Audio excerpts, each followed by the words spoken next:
With floodwaters starting to recede in some areas, homeowners are now assessing the damage. MTN's Lindsay Ford talks with an insurance agent about filing claims for damages and explains what you need to do.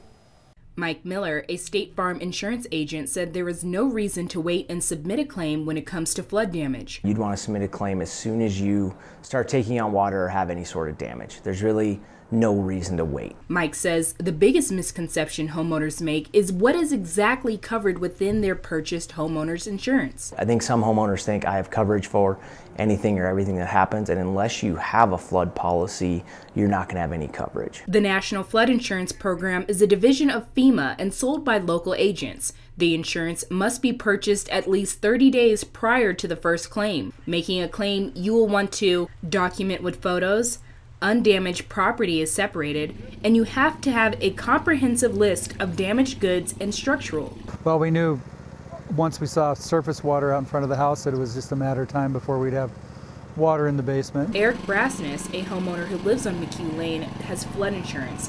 He has been pumping water out of his basement for 9 days straight.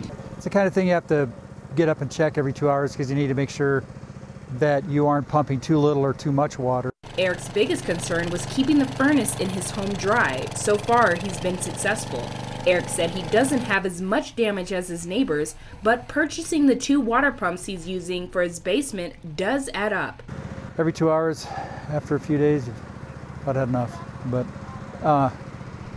don't want to fill up the basement, so there's no choice. That's where I feel bad, is people who don't have a flood policy are going to be the ones who are kind of left on their own.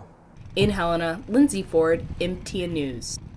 Miller says if you have flood insurance and submit a claim, generally your adjuster will contact you within 1 to 2 days.